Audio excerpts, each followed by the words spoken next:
Salut, c'est Claire pour Mode d'emploi. Et ce soir, c'est du lourd. On y est enfin arrivé. Le but ultime de notre voyage. L'ultime sommet à affronter. Le boss final de la recherche d'emploi. Si Marco Polo avait dû comparer avec... On va parler de l'entretien d'embauche.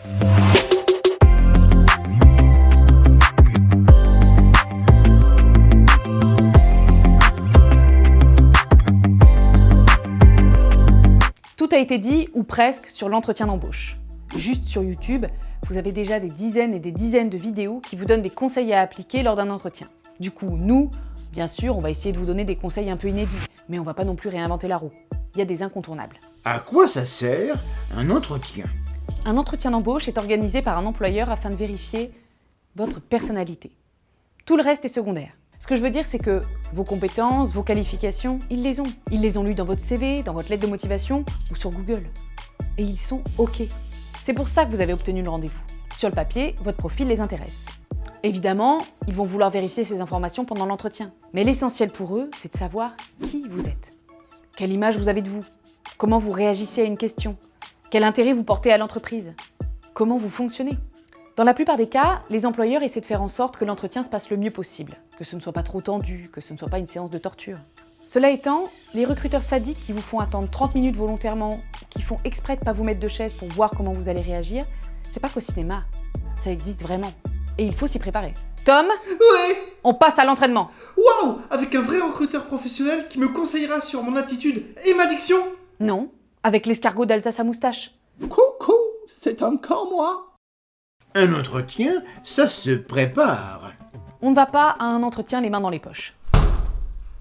Oui, c'est un compteur de porte ouverte enfoncé. Ça semble une évidence, mais dans les 2-3 jours précédant votre entretien, vous refaites un petit bilan de votre CV. Tom Carpon, je suis... Tom Carpon. Vous vous renseignez bien sur l'entreprise. Ça vous aidera à poser des questions aux recruteurs, ce qui est essentiel. Ah oui, c'est eux qui font le truc nul là. Regardez le temps de trajet nécessaire afin d'être sûr de votre timing.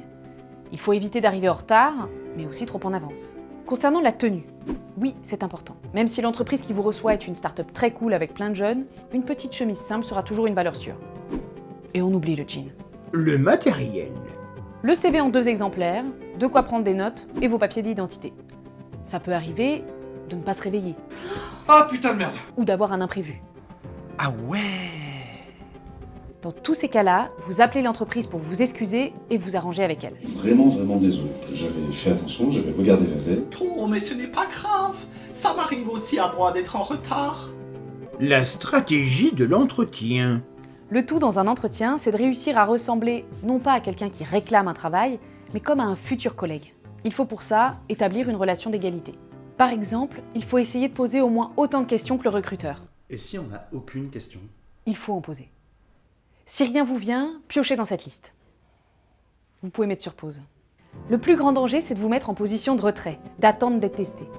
Évitez de ce fait de répondre par oui ou par non aux questions. Il faut également être attractif. Il faut que le recruteur pense que ce poste, vous en avez envie, mais vous n'en avez pas besoin. Même si c'est pas vrai. Surtout si c'est pas vrai. Faites attention à ne pas paraître pour autant désinvolte ou hautain, mais vous pouvez évoquer vos autres pistes d'embauche par exemple. Et n'hésitez pas à exprimer vos ambitions salariales. L'attitude. Parlons un peu de gestuel. Vous l'aurez compris, dans un entretien, le non-verbal est plus important que le verbal. Votre regard et votre sourire doivent être maîtrisés. Vous pourrez ainsi appuyer le fait que vous êtes attentif ou détendu.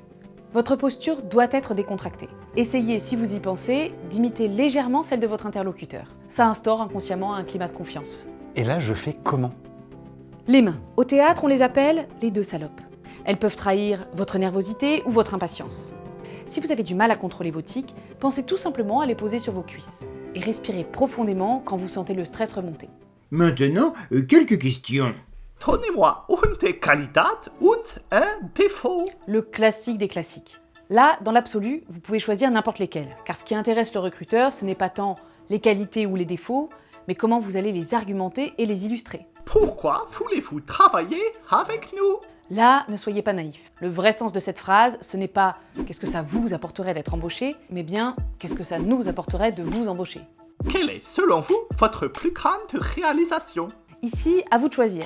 Mais de préférence, choisissez une expérience qui vous a permis d'acquérir de nouvelles compétences. Pourquoi je devrais vous choisir vous plutôt qu'un autre ? Commencez toujours votre réponse par je ne sais pas ce que valent les autres candidats, mais... Et c'est l'occasion de réinsister sur vos atouts. Pourquoi avez-vous quitté votre précédent travail? Ici, soyez toujours très attentifs à ne jamais dire du mal de vos anciens employeurs. Tout simplement parce que le recruteur pourrait penser que vous direz la même chose de lui plus tard. Quelles sont vos prétentions salariales? Un peu de pognon. Des euros. Vous pouvez et vous devez évoquer la question du salaire pendant l'entretien. Malgré le tabou qu'il peut y avoir là-dessus en France, c'est important. Donnez une fourchette de plus ou moins de 100 € et évitez juste de rentrer trop dans les détails comme de savoir s'il y a un 13e mois ou ce genre de choses. Et n'oubliez pas qu'un employeur parlera le plus souvent en salaire brut. C'est le gros ou le petit? Le brut, c'est le gros. Bon, eh bien, ça fait une dernière question? Vous êtes qui? L'entretien d'embauche est un exercice très codifié avec des règles parfois contre-intuitives. Sans préparation, on peut vite être décontenancé par des questions qui semblent parfois sans rapport avec le poste pour lequel on se présente. On peut négliger l'importance de l'apparence et de l'attitude, en se disant que le principal quand même, c'est notre savoir-faire, alors que le projecteur est plutôt braqué sur notre savoir-être. N'hésitez pas à demander de l'aide à vos proches pour vous faire répéter. Un regard extérieur est toujours bénéfique. Maintenant que notre petit tour d'horizon de la théorie est fait, on se retrouve dans le prochain épisode pour passer à la pratique avec un vrai recruteur. Ah bon? Et pourquoi est-ce que je ne pourrais pas continuer à faire le recruteur? Parce que tu es une peluche achetée 30 € sur ces discounts. Et que tu es très laid. Vous savez appuyer là où ça fait mal.